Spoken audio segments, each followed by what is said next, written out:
2 நாளாகமம் 21ஆம் அதிகாரம்.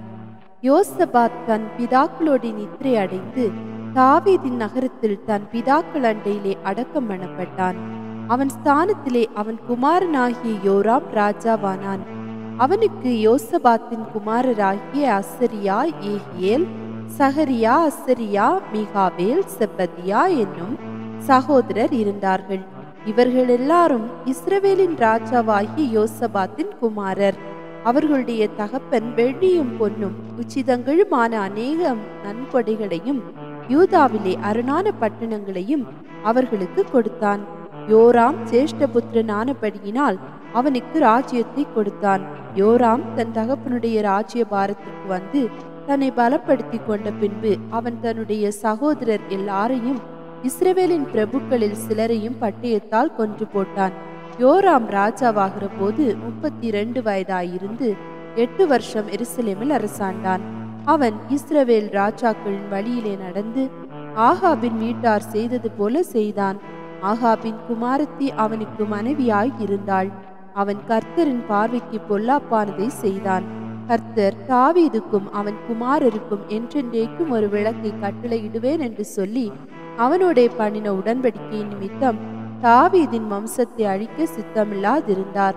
அவன் நாட்களில் யூதாவுடைய கையின் கீழிருந்த ஏதோமியர் கலகம் பண்ணி தங்களுக்கு ஒரு ராஜாவை ஏற்படுத்தி கொண்டார்கள். அதனால் யோராம் தன் பிரபுக்களோடும் தன் சகல ரதங்களோடும் புறப்பட்டு போனான். அவன் ராத்திரியில் எழுந்திருந்து தன்னை வளைந்து கொண்ட ஏதோமியரையும் ரதங்களின் தலைவரையும் முறியடித்தான். ஆகிலும் யூதாவுடைய கையின் கீழிருந்த ஏதோமியர் இந்நாள் வரைக்கும் இருக்கிறது போல கலகம் பண்ணி புரிந்தார்கள். அவன் தன் பிதாக்களின் தேவனாகிய கர்த்தரை விட்டபடியினால் அக்காலத்திலே லிப்னா பட்டணத்தாரும் கலகம் பண்ணினார்கள். அவன் யூதாவுடைய மலைகளின் மேல் மேடைகளை உண்டாக்கி எருசலேமின் குடிகளை சோரம் போக பண்ணி யூதாவையும் அதற்கு ஏவிவிட்டான். அப்பொழுது தீர்க்கதரிசியாகிய எலியா எழுதின ஒரு நிருபம் அவனிடத்திற்கு வந்தது. அதில் உம்முடைய தகப்பனான தாவீதின் தேவனாகிய கர்த்தர் உரைக்கிறது என்னவென்றால், நீ உன் தகப்பனாகிய யோசபாத்தின் வழிகளிலும் யூதாவின் ராஜாவாகிய ஆசாவின் வழிகளிலும் நடவாமல் இஸ்ரவேல் ராஜாக்களின் வழியிலே நடந்து ஆகாபுடைய குடும்பத்து சோர மார்க்கத்திற்கு ஒத்தபடியே யூதாவையும் எருசலேமின் குடிகளையும் சோரம் போக பண்ணி உன்னை பார்க்கலும் நல்லவர்களாயிருந்த உன் தகப்பன் வீட்டாரான உன் சகோதரரையும் கொன்று போட்டபடியினால் இதோ கர்த்தர் உன் ஜனத்தையும் உன் பிள்ளைகளையும் உன் மனைவிகளையும் உனக்கு உண்டான எல்லாவற்றையும் மகாவாதையாக வாதிப்பார். நீயோ உனக்கு உண்டாகும் குடல் நோயினால் உன் குடல்கள் நாளுக்கு நாள் இற்று விழுமட்டும் கொடிய வியாதியினால் பாதிக்கப்படுவாய் என்று எழுதியிருந்தது. அப்படியே கர்த்தர் பெலிஸ்தியரின் ஆவியையும் எத்தியோப்பியாவுக்கு அடுத்த தேசத்தாரான அரபியரின் ஆவியையும் யோராமுக்கு விரோதமாக எழுப்பினார். அவர்கள் யூதாவில் வந்து பலாத்காரமாய் புகுந்து ராஜாவின் அரண்மனையில் அகப்பட்ட எல்லா பொருட்களையும் அவன் பிள்ளைகளையும் அவன் மனைவிகளையும் பிடித்து கொண்டு போனார்கள். யோவகாஸ் என்னும் அவன் குமாரரில் இளையவனை அல்லாமல் ஒரு குமாரனும் அவனுக்கு மீதியாக வைக்கப்படவில்லை. இவைகள் எல்லாவற்றிற்கும் பிற்பாடு கர்த்தர் அவன் குடல்களின் உண்டான தீராத நோயினால் அவனை வாதித்தார். அப்படி நாளுக்கு நாள் இருந்து 2 வருஷம் முடிகிற காலத்தில் அவனுக்கு உண்டான நோயினால் அவன் குடல்கள் சரிந்து கொடிய வியாதியினால் செத்து போனான். அவனுடைய பிதாக்களுக்காக கந்த வர்க்கங்களை கொளுத்தினது போல் அவனுடைய ஜனங்கள் அவனுக்காக கொளுத்தவில்லை. அவன் ராஜாவாகிற போது 32 வயதாயிருந்து 8 வருஷம் எருசலேமில் அரசாண்டு விரும்புவார் இல்லாமல் இறந்து போனான். அவனை தாவீதின் நகரத்தில் அடக்கம் பண்ணினார்கள். ஆனாலும் ராஜாக்களின் கல்லறைகளில் அவனை வைக்கவில்லை. 2 நாளாகமம் 22ஆம் அதிகாரம். எருசலேமின் குடிகள் அவன் இளைய குமாரனாகிய அகசியாவை அவன் ஸ்தானத்தில் ராஜாவாக்கினார்கள். அரபியரோடே கூட வந்து பாளையம் இறங்கின தண்டில் இருந்தவர்கள் மூத்த குமாரரை எல்லாம் கொன்று போட்டார்கள். இவ்விதமாய் அகசியா என்னும் யூதாவின் ராஜாவாகிய யோராமின் குமாரன் அரசாண்டான். அகசியா ராஜாவாகிற போது 22 வயதாயிருந்து 1 வருஷம் எருசலேமில் அரசாண்டான். ஓம்ரியின் குமாரத்தியாகிய அவன் தாயின் பெயர் அப்தாலியாள். அவனும் ஆகாப் குடும்பத்தாரின் வழிகளில் நடந்தான். துன்மார்க்கமாய் நடக்க அவனுடைய தாய் அவனுக்கு ஆலோசனைக்காரியாய் இருந்தாள். அவன் ஆகாபின் குடும்பத்தாரை போல் கர்த்தரின் பார்வைக்கு பொல்லாப்பானதை செய்தான். அவன் தகப்பன் சென்று போன பின்பு அவர்கள் அவனுக்கு கேடாக அவனுடைய ஆலோசனைக்காரராய் இருந்தார்கள். அவர்களுடைய ஆலோசனைக்கு உட்பட்டவனாய் அவன் இஸ்ரவேலின் ராஜாவாகிய யோராம் என்னும் ஆகாபின் குமாரனோட கூட கீலேயாத்திலுள்ள ராமோத்திற்கு சீரியாவின் ராஜாவாகிய ஆசகேலுக்கு விரோதமாக யுத்தம் பண்ண போனான். அங்கே சீரியர் யோராமை காயப்படுத்தினார்கள். அப்பொழுது தான் சீரியாவின் ராஜாவாகிய ஆசகேலோடு யுத்தம் பண்ணுகையில் தன்னை அவர்கள் ராமாவிலே வெட்டின காயங்களை இஸ்ரேலிலே ஆற்றிக்கொள்ள அவன் திரும்பினான். அப்பொழுது ஆகாபின் குமாரனாகிய யோராம் வியாதியாயிருந்தபடியினால் யூதாவின் ராஜாவாகிய யோராமின் குமாரன் அகசியா இஸ்ரேலில் இருக்கிற அவனை பார்க்கிறதற்கு போனான். அகசியா யோராமிடத்துக்கு வந்தது அவனுக்கு தேவனால் உண்டான கேடாக லபித்தது. எப்படி என்றால், அவன் வந்தபோது யோராமுடனே கூட கர்த்தர் ஆகாபின் குடும்பத்தாரை சங்கரிக்க அபிஷேகம் பண்ணிவித்த நிம்சியின் குமாரனாகிய எகுவுக்கு நேராக வெளியே போனான். எகு ஆகாபின் குடும்பத்தாருக்கு ஆக்கினை நடப்பிக்கும் போது அவன் அகசியாவை சேவிக்கிற யூதாவின் பிரபுக்களையும் அகசியாவுடைய சகோதரரின் குமாரரையும் கண்டுபிடித்து கொன்று போட்டான். பின்பு அவன் அகசியாவை தேடினான். சமாரியாவில் ஒழித்து கொண்டிருந்த அவனை அவர்கள் பிடித்து எகுவினிடத்தில் கொண்டு வந்து அவனை கொன்று போட்டு, இவன் தன் முழு இருதயத்தோடும் கர்த்தரை தேடின யோசபாத்தின் குமாரன் என்று சொல்லி அவனை அடக்கம் பண்ணினார்கள். அப்படியே அரசாளுகிறதற்கு பலன் கொள்ளத்தக்க ஒருவரும் அகசியாவின் குடும்பத்துக்கு இல்லாமற் போயிற்று.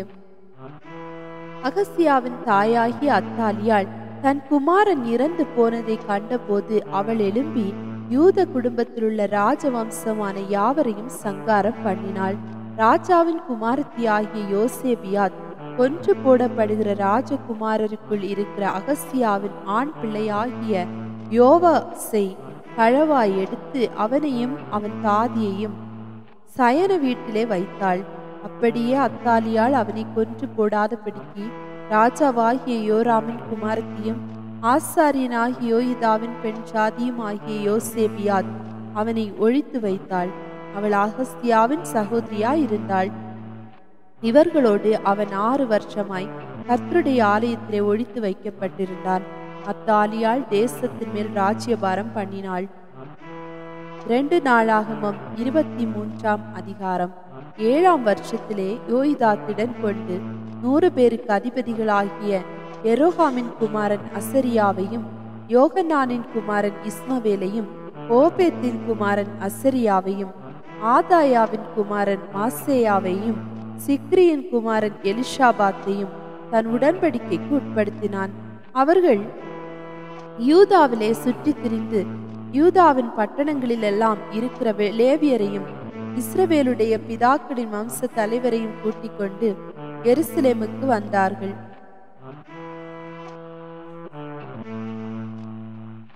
இந்த சபையார் எல்லாரும் தேவனுடைய ஆலயத்தில் ராஜாவுடைய உடன்படிக்கை செய்தார்கள். யோய்தா அவர்களை நோக்கி, இதோ கர்த்தர் தாவீதின் குமாரரை குறித்து சொன்னபடியே ராஜாவின் குமாரன் ராஜாவாக வேண்டும். நீங்கள் செய்ய வேண்டிய காரியம் என்னவென்றால், இவ்வாரத்தில் முறைப்படி வருகிற ஆசாரியரும் லேவியரும் ஆன உங்களில் 1/3 பங்கு ஒலிமுக வாசல்களையும் 1/3 பங்கு ராஜாவின் அரமனையும் 1/3 பங்கு அஸ்திபார வாசலை காக்கவும் ஜனங்கள் எல்லாம் கர்த்தருடைய ஆலய பிரகாரங்களில் இருக்கவும் வேண்டும். ஆசாரியரும் லேவியரில் ஊழியம் செய்கிறவர்களும் தவிர ஒருவரும் கர்த்தருடைய ஆலயத்திற்குள் பிரவேசிக்க வேண்டாம். அவர்களே உட்பிரவேசிப்பார்களாக. அவர்கள் பரிசுத்தமாக்கப்பட்டவர்கள். ஜனங்கள் எல்லாரும் கர்த்தருடைய காவலை காப்பார்களாக. லேவியர் அவரவர் தங்கள் ஆயுதங்களை தங்கள் கையிலே பிடித்து கொண்டவர்களாய் ராஜாவை சுற்றிலும் வரிசையாய் நின்று கொண்டிருக்க வேண்டும். ஆலயத்துக்குட்படுகிற எவரும் கொலை செய்யப்பட கடவன். ராஜா உட்பிரவேசிக்கிற போதும் வெளியே புறப்படுகிற போதும் நீங்கள் அவரோட இருங்கள் என்றான். ஆசாரியனாகிய யோய்தா கட்டளையிட்டபடியெல்லாம் லேவியரும் யூதா கோத்திரத்தார் அனைவரும் செய்து அவரவர் அவ்வாரத்து முறைப்படி வருகிறவர்களும் முறை தீர்ந்து போகிறவர்களுமான தம் தம் மனுஷரை கூட்டிக் கொண்டு போனார்கள். வகுப்புகள் பிரிந்து போக ஆசாரியனாகிய யோய்தா உத்தரவு கொடுக்கவில்லை. தாவீது ராஜா தேவனுடைய ஆலயத்தில் வைத்திருந்த ஈட்டிகளையும் கேடகங்களையும் பரிசைகளையும் ஆசாரியனாய் யோய்தா 100 பேருக்கு அதிபதியிடத்தில் கொடுத்து, அவரவர் தங்கள் ஆயுதங்களை கையிலே பிடித்து கொண்டவர்களாய் ஆலயத்தின் வலது பக்கம் தொடங்கி ஆலயத்தின் இடது பக்கம் மட்டும் பலிபீடத்திற்கும் ஆலயத்திற்கும் எதிரே ராஜாவை சுற்றிலும் நிற்க ஜனங்களை எல்லாம் நிறுத்தினான். பின்பு ராஜகுமாரனை வெளியே கொண்டு வந்து பீடத்தை அவன் மேல் வைத்து சாட்சியின் ஆகமத்தை அவன் கையிலே கொடுத்து அவனை ராஜாவாக்கினார்கள். யோய்தாவும் அவன் குமாரரும் அவனை அபிஷேகம் பண்ணி ராஜா வாழ்க என்றார்கள். ஜனங்கள் ஓடி வந்து ராஜாவை புகழுகிற சத்தத்தை அப்தாலியால் கேட்டபோது அவள் கர்த்தருடைய ஆலயத்திற்கும் ஜனங்களிடத்தில் வந்து, இதோ நடையில் உள்ள தன்னுடைய தூண் அண்டையிலே ராஜா நிற்கிறதையும் ராஜா வண்டையில் நிற்கிற பிரபுக்களையும் எக்காலம் ஊதுகிறவர்களையும் தேசத்து ஜனங்கள் எல்லாரும் சந்தோஷப்பட்டு எக்காலங்கள் ஊதுகிறதையும் கீத வாத்தியங்களை பிடித்து கொண்டு பாடகர்கள் சங்கீத தலைவரும் துதிக்கிறதையும் கண்டாள். அப்பொழுது அப்தாலியால் தன் வஸ்திரங்களை கிழித்து கொண்டு துரோகம் துரோகம் என்று கூவினாள்.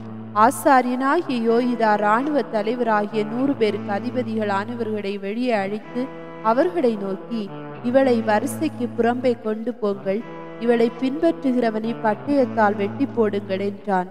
கர்த்தரின் ஆலயத்திலே அவளை கொன்று போடாதேயுங்கள் என்று ஆசாரியன் சொல்லியிருந்தான். அவர்கள் அவளுக்கு இடம் உண்டாக்கின போது அவள் ராஜாவின் அரண்மனையில் இருக்கிற குதிரைகளின் வாசலுக்குள் பிரவேசிக்கும் இடம் மட்டும் போனாள். அங்கே அவளை கொன்று போட்டார்கள். அப்பொழுது யோய்தா தாங்கள் கர்த்தருடைய ஜனமாய் இருக்கும்படிக்கு தானும் சகல ஜனங்களும் ராஜாவும் உடன்படிக்கை பண்ணி கொள்ளும்படி செய்தான். அப்பொழுது ஜனங்கள் எல்லாரும் பாகாரின் கோவிலுக்கு போய் அதை இடித்து அதன் பலிபீடங்களையும் அதன் விக்கிரகங்களையும் தகர்த்து பாகாரின் பூஜாசாரியாகிய மாத்தானை பலிபீடங்களுக்கு முன்பாக கொன்று போட்டார்கள்.